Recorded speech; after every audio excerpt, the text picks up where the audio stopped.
And finally, new rule. Someone has to explain the American economy to me. I know I've said this before. I still don't get it. Last week was tax day, and as usual, because HBO is so generous, and I'm sure so will be the new owners, I paid to the government, if you add in state tax, local, sales, property, fees, Obamacare, probably almost 60% of what I earn. That's a lot. And I still wouldn't mind if Bernie Sanders would stop saying the rich don't pay taxes.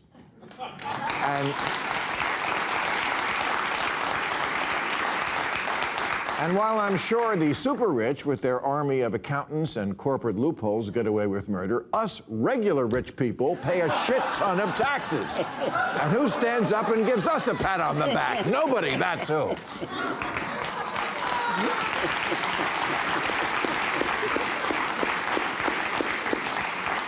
The top 10% pay 72% of all federal income taxes, and the bottom half, 3%.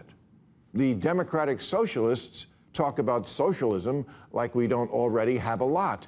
Social Security, unemployment, Medicare, nutritional assistance, Medicaid, Obamacare, disability, housing subsidies. Again, not against it, just the same question. How can you be soaking the rich and failing the poor so badly?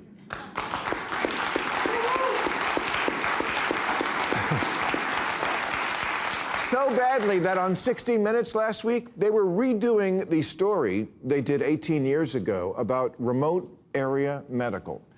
That is the program modeled after medical teams that drop into the poorest countries in the world for a few days to set up a tent where people with no access to health care can get some. And now we're one of those countries. Doctors Within Borders.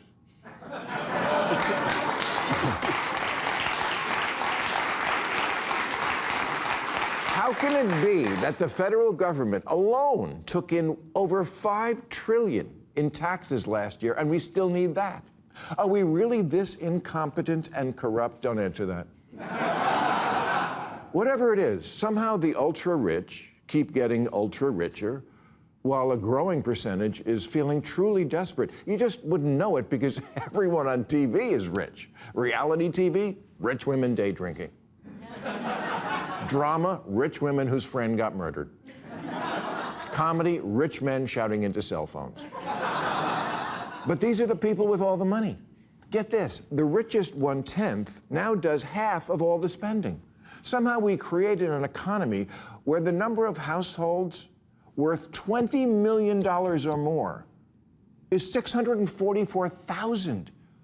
Wow, that's a lot of people with $20 million, and all of them are looking for a girlfriend on sugarbabies.com. Yeah. Corporations go where the money is. Las Vegas used to be the town of $8 all-you-can-eat buffets and hotels where every room was $29. No, not anymore. Go fuck yourself. We don't want you. Their business model now is they only want the high rollers. Are you a whale? No? Then float yourself back out to sea.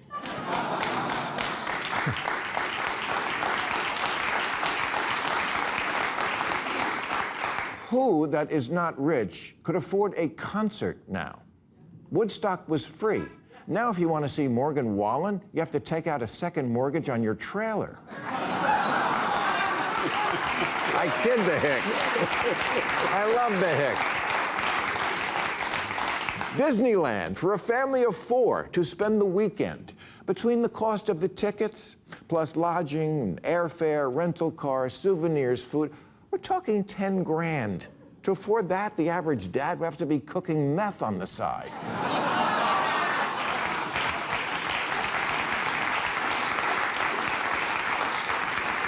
The Disneyland's staff manual used to read, "We roll out the red carpet for the Jones family from Joliet just as we would for the Eisenhowers from Palm Springs."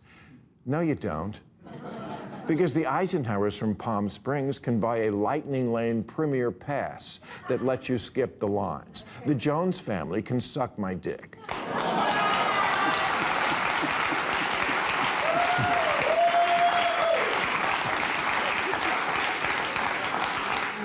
And Mickey could give a rat's ass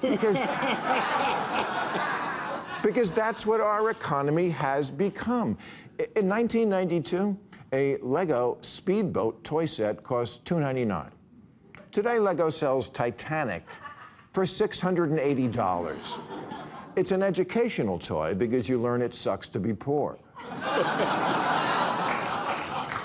And nowhere is that more true than when it comes to healthcare. Money can't buy happiness, but it sure can buy healthiness. Half the country can buy access to concierge doctors, specialists, new treatments, personal trainers, nutritionists, private chefs, and whatever Gwyneth Paltrow is putting in her vagina.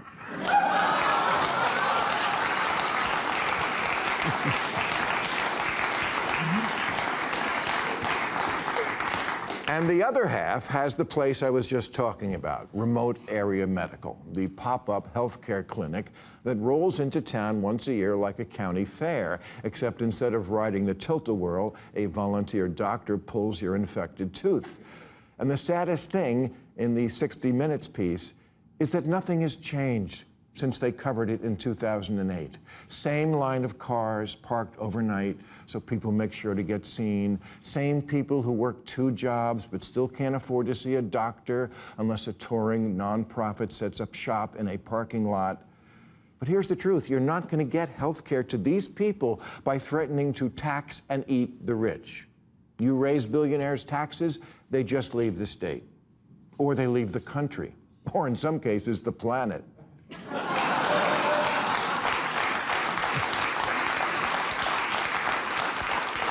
I kid Elon, but you know, he had a good idea recently that might be apropos here. During the recent government shutdown, he volunteered to pay all the TSA workers himself, you know, with couch money.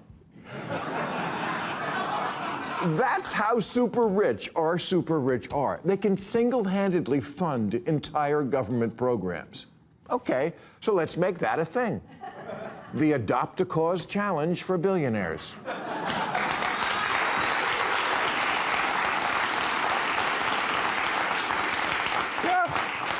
Teachers who buy school supplies with their own money, or people without homes, or disaster victims, whatever it is, make the rich fucks competitive about solving it, because that's all they care about anyway, beating each other.